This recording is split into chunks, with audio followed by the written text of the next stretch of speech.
Bayangkan kalau liburan camping yang harusnya penuh keseruan, justru berubah jadi mimpi buruk penuh teror. Malam hening di tengah hutan tiba-tiba dipenuhi jeritan, dan satu persatu, orang mulai menghilang tanpa jejak. Inilah kisah mencekam dari Dead Camping the Life, sebuah film horor yang akan membuatmu berpikir dua kali sebelum berani camping di alam bebas lagi. Oke lah, kita langsung saja ke alur ceritanya.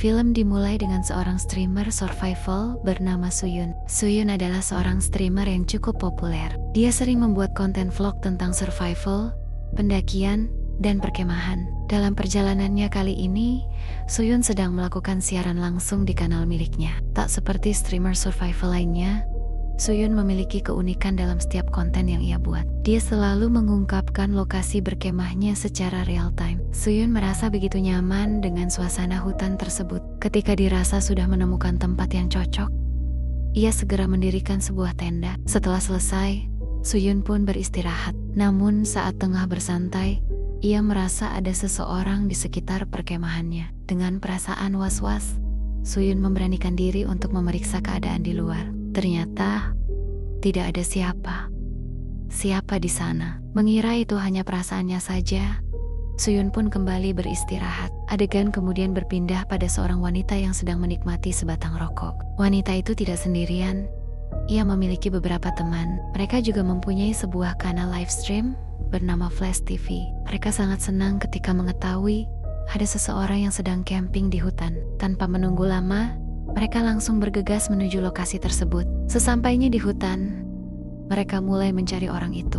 Ternyata, target mereka adalah Suyun. Tanpa ia sadari, siaran langsung yang ia lakukan telah mengundang kelompok orang asing itu. Awalnya, Suyun mencoba tetap tenang. Namun, para berandalan itu memaksa masuk dan menyerang. Suyun sempat melawan, tetapi ia akhirnya ditangkap. Mereka bahkan merusak tenda milik Suyun. Ternyata tujuan mereka hanyalah satu, yaitu menjadikan Suyun sebagai bahan konten. Kelompok Flash TV itu sudah seperti psikopat. Mereka tega melakukan kekerasan hanya demi mendapatkan banyak penonton. Tak lama kemudian, para berandalan itu kedatangan dua orang tamu. Kedua orang ini ingin bergabung dengan grup kejam Flash TV.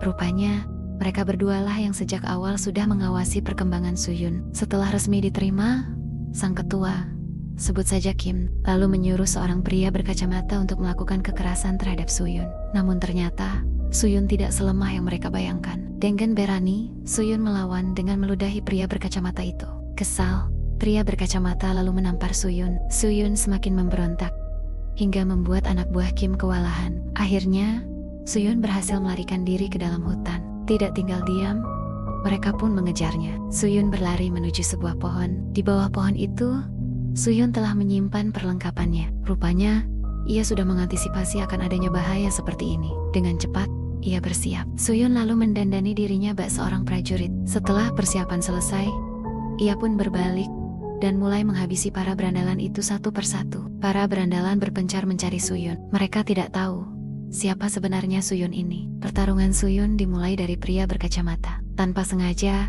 pria itu menginjak sesuatu. Sekejap, sebuah jebakan melayang tepat ke arahnya. Pria itu pun tak berdaya setelah terkena jebakan milik Suyun. Sungguh malang, belum mendapat apa-apa, ia justru tewas lebih dulu.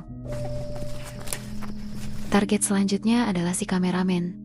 Sebut saja Jun. Tanpa disadari Jun, Suyun sudah mengintainya. Tiba-tiba, terdengar sebuah teriakan. Para berandalan lain pun langsung menuju ke sumber suara. Namun, tanpa diduga, Suyun sudah menangkap Jun. Dengan leher terikat, Jun diseret menuju sebuah pohon. Suyun lalu mengikatnya di sana. Satu persatu, Suyun mengeksekusi para berandalan sesuai perbuatan mereka. Ia muak melihat Jun, hingga akhirnya menghabisinya juga. Adegan beralih pada seorang pria bertubuh besar, sebut saja Park. Tanpa diduga, Suyun sudah berada tepat di bawah kakinya. Dengan cepat, ia menyerang. Tanpa perlawanan berarti, Suyun menusuk dada Park, hingga tubuh besar itu terjatuh ke sungai. Namun ternyata, Park belum benar-benar tewas. Ia masih berusaha melarikan diri ke seberang sungai.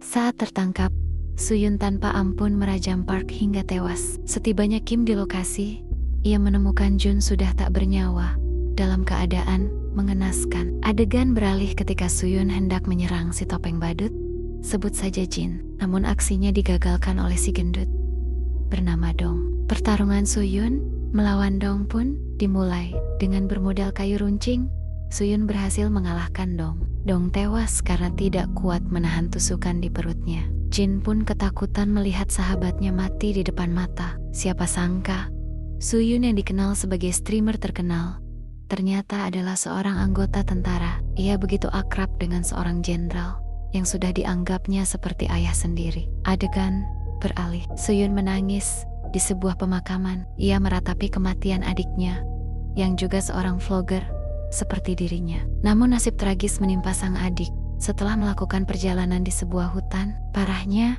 penyebab kematian sang adik adalah ulah kelompok berandalan bernama Flash TV. Tangis Suyun semakin menjadi setelah mengetahui kebenaran tersebut. Sejak saat itu, ia bertekad untuk membalas dendam kepada mereka. Ketika Suyun berhasil memojokkan Jin, Jin berteriak hingga suaranya terdengar oleh Kim. Jin merasa mendapat harapan hidup setelah Kim menjawab teriakannya. Namun saat Kim tiba, Jin sudah tewas dalam keadaan mengenaskan. Kim melanjutkan pencariannya terhadap Suyun. Ia tiba di sebuah tempat yang penuh dengan tali terikat di pepohonan. Merasa Suyun bersembunyi di sana, Kim mencoba melacaknya dengan panggilan telepon. Tiba-tiba, suara dering ponsel terdengar tepat di depan mereka. Seorang sniper langsung menembak ke arah suara itu.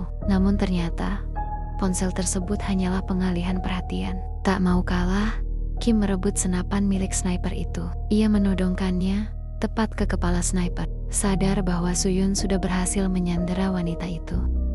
Dengan perlahan, si wanita mengeluarkan pisau untuk melukai Suyun tanpa pikir panjang. Kim lalu menembak keduanya. Meski terluka, beruntung Suyun berhasil melarikan diri. Sementara si wanita akhirnya sekarat. Kim dan si sniper pun meninggalkan wanita itu, lalu mengejar Suyun. Pelarian Suyun membawanya ke sebuah gedung terbengkalai. Dalam keadaan terluka parah, Suyun mencari tempat bersembunyi. Ia lalu menyuntikkan sejenis pereda rasa sakit.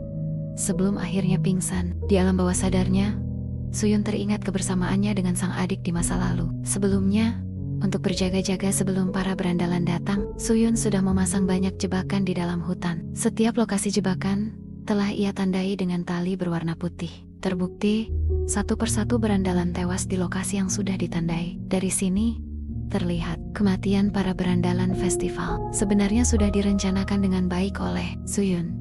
Semua itu bukan tanpa alasan. Suyun melakukan pembunuhan karena dendam. Sementara itu, Kim dan si sniper sudah sampai di lokasi persembunyian Suyun.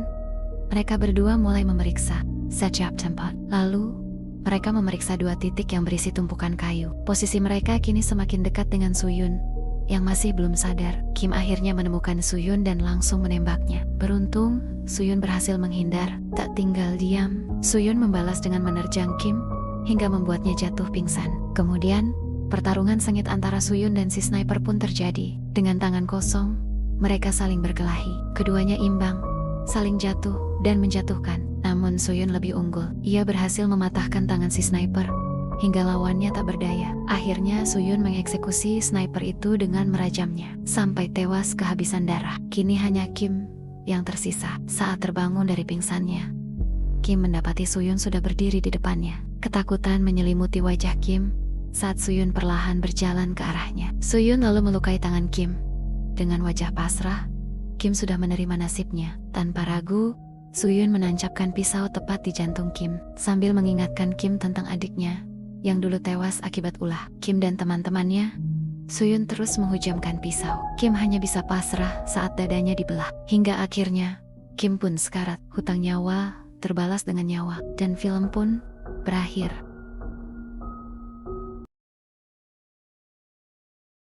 Itulah alur cerita dari film Dead Camping the Life.